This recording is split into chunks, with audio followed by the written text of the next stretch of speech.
Hi friends, ಎಲ್ಲರಿಗೂ ನಮಸ್ಕಾರ. Welcome back to my YouTube channel. ವೃಷಭ ರಾಶಿಯು ರಾಶಿಚಕ್ರದ 2ನೇ ರಾಶಿಚಕ್ರ ಚಿಹ್ನೆಯಾಗಿದೆ. ವೃಷಭ ರಾಶಿಯ ಗ್ರಹಾಧಿಪತಿಯು ಶುಕ್ರನಾಗಿದ್ದಾನೆ. ತತ್ವ ಪೃಥ್ವಿ ತತ್ವ. ಸ್ವಭಾವ ಸ್ಥಿರ ರಾಶಿ. ವೃಷಭ ರಾಶಿಯು ಕೃತಿಕಾ ನಕ್ಷತ್ರ 2, 3, 4 ಪಾದಗಳು, ರೋಹಿಣಿ ನಕ್ಷತ್ರ 4 ಪಾದಗಳು, ಮೃಗಶಿರ ನಕ್ಷತ್ರ 1 ಮತ್ತು 2ನೇ ಪಾದಗಳು, ಒಟ್ಟು 9 ಪಾದಗಳನ್ನು ಒಳಗೊಂಡಿರುತ್ತದೆ. ಇವರು ತುಂಬಾ ಶಾಂತ ಸ್ವಭಾವದವರು ಮತ್ತು ಅದ್ಭುತ ತಾಳ್ಮೆಯನ್ನು ಹೊಂದಿರುತ್ತಾರೆ. ವೃಷಭ ರಾಶಿಯವರಿಗೆ ಶುಕ್ರವಾರ ಮತ್ತು ಬುಧವಾರ ಶುಭ ದಿನಗಳಾಗಿರುತ್ತವೆ. ಅದೃಷ್ಟದ ಬಣ್ಣ ಬಿಳಿ, ತಿಳಿ ನೀಲಿ ಮತ್ತು ಹಸಿರು ಆಗಿರುತ್ತದೆ. ಅದೃಷ್ಟದ ರತ್ನ ವಜ್ರ ಅಥವಾ ಬಿಳಿಯವಳವಾಗಿರುತ್ತದೆ. ಈಗ ವೃಷಭ ರಾಶಿಯವರ ಬಗ್ಗೆ ತಿಳಿದುಕೊಳ್ಳೋಣ. ವೃಷಭ ರಾಶಿಯವರೇ, ಈ ರಾಶಿಯವರು ಖಂಡಿತವಾಗಿಯೂ ತಿಳಿದುಕೊಳ್ಳಬೇಕಾದ ಅಥವಾ ಜಾಗರೂಕರಾಗಿರಬೇಕಾದ ವಿಷಯ ಇದು. ಇಂದು ಜುಲೈ 19 ಭಾನುವಾರ. ನಿಮ್ಮ ಮನೆಯಲ್ಲಿ ಕೆಲವು ಕೆಟ್ಟ ಸುದ್ದಿಗಳನ್ನು ನೀವು ಕೇಳುವ ಸೂಚನೆಗಳಿವೆ. ಯಾರಿಗಾದರೂ ಒಳ್ಳೆಯ ಸುದ್ದಿ ಎಂದರೆ ಸಂತೋಷ, ಕೆಟ್ಟ ಸುದ್ದಿ ಎಂದರೆ ನಮಗೇನಾದರೂ ಕೆಟ್ಟದ್ದು ಸಂಭವಿಸುತ್ತದೆ ಅಥವಾ ನಮ್ಮ ಸಂಬಂಧಿಕರಿಗೆ ಏನಾದರೂ ಕೆಟ್ಟದ್ದು ಸಂಭವಿಸುತ್ತದೆ, ಅಥವಾ ಕೆಲವು ಪ್ರಮುಖ ಸುದ್ದಿ ಎಂದರೆ ನಮಗೇನಾದರೂ ಒಳ್ಳೆಯದು ಸಂಭವಿಸುತ್ತದೆ ಎಂದು ನಾವು ನಿರೀಕ್ಷಿಸುತ್ತೇವೆ. ಆದರೆ ಕೊನೆಯಲ್ಲಿ ಕೆಲಸ ವಿಫಲಗೊಳ್ಳುತ್ತದೆ ಮತ್ತು ವಿಶೇಷವಾಗಿ ಬೇರೆ ಯಾರಾದರೂ ಯಾವುದಾದರೂ ವಿಷಯಗಳಲ್ಲಿ ಇದನ್ನು ಕೆಟ್ಟ ಸುದ್ದಿ ಎಂದು ಪರಿಗಣಿಸಲಾಗುತ್ತದೆ.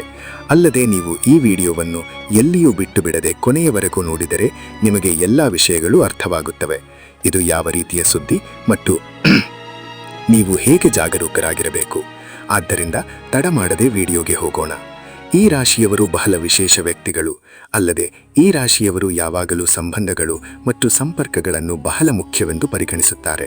ಅಲ್ಲದೆ ಕೆಲವು ವಿಷಯಗಳಲ್ಲಿ ನಂಬಿಕೆ ಇಡುವವರು ಎಂದಿಗೂ ಹಾನಿ ಮಾಡುವುದಿಲ್ಲ. ಅಲ್ಲದೆ ನೀವು ಯಾವಾಗಲೂ ನಿಮ್ಮ ಮನಸ್ಸಿನಲ್ಲಿ ನಾನು ಬಯಸುವವರೊಂದಿಗೆ ಯಾವಾಗಲೂ ಇರಬೇಕು ಎಂದು ಯೋಚಿಸುತ್ತೀರಿ. ಯಾರಿಗಾದರೂ ಸಹಾಯ ಮಾಡುವಲ್ಲಿ ಅಥವಾ ಧೈರ್ಯ ನೀಡುವಲ್ಲಿ ನೀವು ನಿಮ್ಮ ಪಾಲುದಾರ ಎಂದು ಪರಿಗಣಿಸಬಹುದು. ಯಾರಾದರೂ ತೊಂದರೆಯಲ್ಲಿದ್ದರೆ ನೀವು ಅವರಿಗೆ ಸಾಧ್ಯವಾದಷ್ಟು ಸಹಾಯ ಮಾಡಬಹುದು. ಅದು ಹಣ, ಮಾತು ಅಥವಾ ಪ್ರೋತ್ಸಾಹದ ವಿಷಯವಾಗಿರಲಿ. ಯಾವುದೇ ಸಂದರ್ಭದಲ್ಲಿ ನೀವು ನಿಮ್ಮ ಸ್ವಂತ ಜೀವನದಲ್ಲಿ ಪಾಲುದಾರರಾಗಿರುತ್ತೀರಿ. ಇಲ್ಲದಿದ್ದರೆ ಈ ರಾಶಿಯವರು ಸ್ವಲ್ಪ ಭಾವನಾತ್ಮಕವಾಗಿ ದುರ್ಬಲರು ಎಂದು ಹೇಳಬಹುದು. ಯಾಕೆಂದರೆ ವಿಶೇಷವಾಗಿ ನೀವು ಯಾವಾಗಲೂ ಭಾವನಾತ್ಮಕ ಸಮಸ್ಯೆ ಬಂದಾಗ ನೀವು ತುಂಬ ಖಿನ್ನತೆಗೆ ಒಳಗಾಗುತ್ತೀರಿ.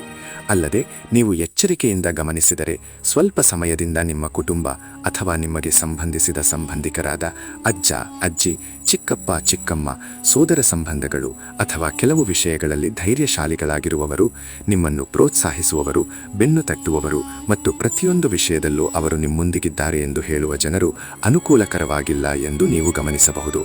ಆ ನಿಟ್ಟಿನಲ್ಲಿ ಆ ನಿರ್ದಿಷ್ಟ ಸಂದರ್ಭದಲ್ಲಿ ನೀವು ಯಾರಿಗೂ ಯಾವುದೇ ಹಾನಿ ಅಥವಾ ನಷ್ಟವನ್ನುಂಟು ಮಾಡಿಲ್ಲ ಎಂದು ನೀವು ಗಮನಿಸಿದ್ದೀರಿ.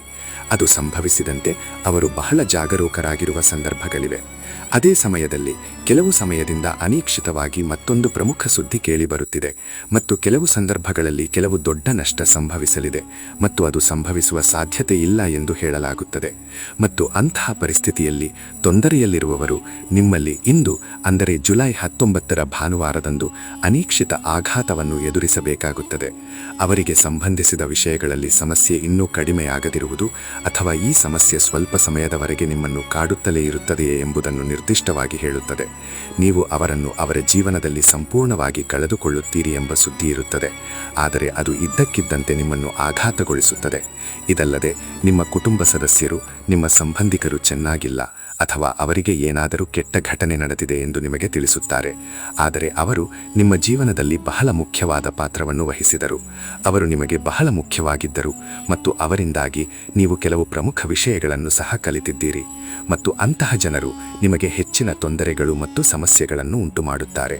ಇದು ಆಶ್ಚರ್ಯಕರವೆನಿಸುತ್ತದೆ. ಇದಲ್ಲದೆ ಇಂದು ವಿಶೇಷವಾಗಿ ನೀವು ಒಂದು ಪ್ರಮುಖ ವ್ಯವಹಾರ ಅಥವಾ ನಿಮ್ಮ ಕುಟುಂಬ ಸದಸ್ಯರಿಗೆ ಸಂಬಂಧಿಸಿದ ಕೆಲಸ, ವ್ಯವಹಾರ ನಷ್ಟ ಅಥವಾ ವಿಶೇಷವಾಗಿ ಇನ್ನೊಂದು ಕೆಲಸವನ್ನು ಕಳೆದುಕೊಳ್ಳುವ ಬಗ್ಗೆ ಅಥವಾ ಕೆಲಸದಲ್ಲಿ ಗಾಯಗೊಳ್ಳುವ ಬಗ್ಗೆ ಅಥವಾ ಕಾರು ಅಪಘಾತದ ಬಗ್ಗೆ ಅಥವಾ ಒಬ್ಬ ಪ್ರಮುಖ ಪತಿಯ ಬಗ್ಗೆ ಕೇಳಿದರೆ ಆ ಸಮಯದಲ್ಲಿ ಆ ವಿಷಯದ ಬಗ್ಗೆ ನೀವು ಮೊದಲು ತಿಳಿದ ತಕ್ಷಣ ಏನು ಮಾಡಬೇಕೆಂದು ನಿಮಗೆ ಅರ್ಥವಾಗುವುದಿಲ್ಲ ಎಂದು ನೀವು ನೋಡುತ್ತೀರಿ. ಅಲ್ಲದೆ ನೀವು ಕೆಲವು ನಿರ್ಧಾರಗಳನ್ನು ಪುನರ್ವಿಮರ್ಶಿಸುತ್ತೀರಿ ಮತ್ತು ಇದು ಹೇಗೆ ಸಂಭವಿಸುತ್ತದೆ ಎಂದು ಲೆಕ್ಕ ಮಾಡುವಲ್ಲಿ ನಿರತರಾಗಿರುತ್ತೀರಿ. ಆದರೆ ನನ್ನ ಸ್ನೇಹಿತರೆ, ಇಂದು ಸಂಭವಿಸಲು ಕಾರಣವೆಂದರೆ ಅವರು ಕೆಲವು ಸಮಯದಿಂದ ತಮ್ಮ ಜೀವನದಲ್ಲಿ ಕೆಲವು ತೊಂದರೆಗಳನ್ನು ಎದುರಿಸುತ್ತಿದ್ದಾರೆ. ಅವರಿಗೆ ಸರಿಯಾದ ನಿರ್ಧಾರಗಳನ್ನು ತೆಗೆದುಕೊಳ್ಳಲು ಸಾಧ್ಯವಾಗುತ್ತಿರಲಿಲ್ಲ ಮತ್ತು ಅವರ ಪ್ರೀತಿ ಪಾತ್ರರು ಅವರನ್ನು ಬೆಂಬಲಿಸಲು ಇಲ್ಲ. ಇದು ಅವರಿಗೆ ಬಹಳಷ್ಟು ತೊಂದರೆಗಳನ್ನು ಉಂಟು ಮಾಡಿದೆ. ಅಲ್ಲದೆ ನೀವು ಈ ವಿಷಯದ ಬಗ್ಗೆ ಅವರ ಮೇಲೆ ಬಹಳಷ್ಟು ಭರವಸೆಗಳನ್ನು ಇಟ್ಟಿದ್ದಿ. ಆದ್ದರಿಂದ ಈ ಸುದ್ದಿಯನ್ನು ಕೇಳುವುದು ನಿಮಗೆ ಆಘಾತಕಾರಿಯಾಗಿದೆ. ನಂತರ ನಿನಗೆ ಏನಾದರೂ ಕೆಟ್ಟದ್ದು ಸಂಭವಿಸುತ್ತದೆ ಎಂದು ನಾನು ಹೇಳುತ್ತಿಲ್ಲ ಸ್ನೇಹಿತರೆ. ನಿಮ್ಮ ಗ್ರಹಗಳ ಸ್ಥಾನವು ಇಲ್ಲಿ ನಿರ್ಣಾಯಕ ಪಾತ್ರ ವಹಿಸುತ್ತದೆ. ಮತ್ತು ಇಂದು ಭಾನುವಾರ ಮತ್ತು ಸೂರ್ಯದೇವರ ದಿನ. ಶನಿ ಮತ್ತು ಸೂರ್ಯದೇವರು ಇಂದು ಪರಸ್ಪರ ವಿರುದ್ಧ ದಿಕ್ಕಿನಲ್ಲಿರುವುದರಿಂದ ಈ ಸಮಸ್ಯೆ ಇಂದು ನಿಮಗೆ ಮುಖ್ಯವಾಗಿ ಸಂಭವಿಸುತ್ತದೆ. ಅಲ್ಲದೆ ಈ ಸಮಸ್ಯೆ ಬಂದ ತಕ್ಷಣ ನೀವು ತುಂಬ ಆಶ್ಚರ್ಯಚಕಿತರಾಗಿರುವಿರಿ ಮತ್ತು ಇದ್ದಕ್ಕಿದ್ದಂತೆ ನಿಮ್ಮನ್ನು ಆಘಾತಕ್ಕೆ ದೂಡುವ ಸಂದರ್ಭಗಳೆದುರಾಗುತ್ತವೆ. ಆದರೆ ವಿಶೇಷವಾಗಿ ಈ ಸಮಯದಲ್ಲಿ ಇದರಿಂದ ನೀವು ಪಡೆಯುವ ಲಾಭಕ್ಕಿಂತ ನಷ್ಟಗಳೇ ಹೆಚ್ಚು.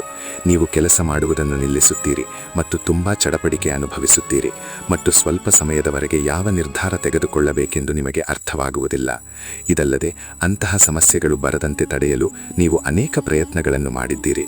ಒಂದು ಸಮಯದಲ್ಲಿ ಕೆಲವು ನಂಬಿಕೆಗಳು ಸಹ ಕಳೆದು ಹೋಗುತ್ತವೆ. ಅಲ್ಲದೆ ನೀವು ಇದರ ಬಗ್ಗೆ ಸಂಪೂರ್ಣವಾಗಿ ಯೋಚಿಸುತ್ತಿರುತ್ತೀರಿ. ಈ ಸಮಯದಲ್ಲಿ ನಿಮ್ಮ ಕುಟುಂಬ ಸದಸ್ಯರಿಗೆ ಮತ್ತು ಅವರಿಗೆ ಧೈರ್ಯ ಹೇಳುವಾಗ ನೀವು ಕೆಲವು ವಿಷಯಗಳಲ್ಲಿ ಎಚ್ಚರಿಕೆಯಿಂದ ಮತ್ತು ದೃಢವಾಗಿರಬೇಕು. ಯಾಕೆಂದರೆ ನಿಮ್ಮ ಶಕ್ತಿ ನಿಮ್ಮ ಕುಟುಂಬವೇ. ಈ ರೀತಿಯ ಸಮಸ್ಯೆಯು ನಿಮ್ಮನ್ನು ಭಾವನಾತ್ಮಕವಾಗಿ ಅತಿಯಾಗಿ ಅಥವಾ ಖಿನ್ನತೆಗೆ ಒಳಗಾಗುವ ಸಾಧ್ಯತೆ ಇರುವುದರಿಂದ ಇಂದು ಕೆಲವು ಮುನ್ನೆಚ್ಚರಿಕೆಗಳನ್ನು ತೆಗೆದುಕೊಳ್ಳುವುದು ಮುಖ್ಯ. ಬೆಳಿಗ್ಗೆ ಬೇಗನೆ ಎದ್ದು ಸೂರ್ಯದೇವರಿಗೆ ಸೂರ್ಯ ನಮಸ್ಕಾರ ಮಾಡಿ. ಸೂರ್ಯ ನಮಸ್ಕಾರ ಮಾಡುವುದನ್ನು ಖಚಿತಪಡಿಸಿಕೊಳ್ಳಿ. ಹೆಚ್ಚುವರಿಯಾಗಿ ಯಾರಿಗಾದರೂ ಕಪ್ಪು ಬಟ್ಟೆಗಳನ್ನು ದಾನ ಮಾಡುವುದರಿಂದ, ಕಪ್ಪು ಎಳ್ಳನ್ನು ದಾನ ಮಾಡುವುದರಿಂದ ಶನಿದೇವನನ್ನು ಸಮಾಧಾನಪಡಿಸಲು ಸಹಾಯವಾಗುತ್ತದೆ. ನಿರ್ಗತಕರಿಗೆ ಅಕ್ಕಿ ದಾನ ಮಾಡುವುದರಿಂದ ನಿಮಗೆ ಸಕಾರಾತ್ಮಕ ಫಲಿತಾಂಶಗಳು ದೊರೆಯುತ್ತವೆ. ಎಲ್ಲಕ್ಕಿಂತ ಮುಖ್ಯವಾಗಿ ಪರಿಸ್ಥಿತಿ ಏನೇ ಇರಲಿ, ಬೇಗನೆ ಎದ್ದು ದೇವರನ್ನು ಪ್ರಾರ್ಥಿಸುವುದು, ನಿರ್ದಿಷ್ಟವಾಗಿ ಆದಿತ್ಯ ಹೃದಯ ಸ್ತೋತ್ರ ಪಠಿಸುವುದು ನಿಮಗೆ ಅನುಕೂಲಕರ ಪರಿಸ್ಥಿತಿಗಳನ್ನು ಸೃಷ್ಟಿಸುತ್ತದೆ. ನೆನಪಿಡಿ ಸ್ನೇಹಿತರೆ, ದೈನಂದಿನ ಜೀವನದ ಘಟನೆಗಳು ನಮಗೆ ಪಾಠಗಳನ್ನು ಕಲಿಸಲು ಅಥವಾ ಸ್ವತಂತ್ರವಾಗಿ ಬೆಳೆಯಲು ಮತ್ತು ಯಶಸ್ವಿಯಾಗಲು ನಮ್ಮ ಸಾಮರ್ಥ್ಯವನ್ನು ಬಹಿರಂಗಪಡಿಸಲು ಸಹಾಯ ಮಾಡುತ್ತವೆ. ನಿರ್ದಿಷ್ಟ ಘಟನೆಗಳು ಹೆಚ್ಚಾಗಿ ನಾವು ಏಳಿಗೆ ಹೊಂದುತ್ತೇವೆಯೇ ಅಥವಾ ಹಿನ್ನಡೆಗಳನ್ನು ಎದುರಿಸುತ್ತೇವೆಯೇ ಎಂಬುದನ್ನು ನಿರ್ಧರಿಸುತ್ತವೆ. ಇಂದು ನೀವು ಅಂತಹ ಘಟನೆಯನ್ನು ಅನುಭವಿಸಲಿದ್ದೀರಿ. ಈ ಪರಿಸ್ಥಿತಿಯನ್ನು ನೀವು ಎಷ್ಟು ಎಚ್ಚರಿಕೆಯಿಂದ ನಿರ್ವಹಿಸುತ್ತೀರಿ ಎಂಬುದು ನಿಮ್ಮ ಭವಿಷ್ಯವನ್ನು ರೂಪಿಸುತ್ತದೆ. ನಿಮ್ಮ ಗುರಿಗಳನ್ನು ಸಾಧಿಸಲು ನೀವು ಎಚ್ಚರಿಕೆಯಿಂದ ಮತ್ತು ಧೈರ್ಯದಿಂದ ಅದನ್ನು ನಿರ್ವಹಿಸುತ್ತೀರಿ ಎಂದು ನಾನು ಭಾವಿಸುತ್ತೇನೆ. ನಾನು ಮೊದಲೇ ಹೇಳಿದಂತೆ ಈ ವಿಡಿಯೋ ನಿಮ್ಮನ್ನು ನೋಯಿಸುವ ಉದ್ದೇಶವನ್ನು ಹೊಂದಿಲ್ಲ, ಆದರೆ ಕೇವಲ ಎಚ್ಚರಿಕೆಯ ಪದವಾಗಿ ಕಾರ್ಯನಿರ್ವಹಿಸುತ್ತದೆ. ನೀವು ಈ ವಿಡಿಯೋವನ್ನು ಇಷ್ಟಪಟ್ಟರೆ ದಯವಿಟ್ಟು ಲೈಕ್ ಮಾಡಿ, ಹಂಚಿಕೊಳ್ಳಿ ಮತ್ತು ಚಂದಾದಾರರಾಗಿ. ನಾವು ಇನ್ನೊಂದು ವಿಡಿಯೋದಲ್ಲಿ ಮತ್ತೆ ಭೇಟಿಯಾಗೋಣ. ಧನ್ಯವಾದಗಳು.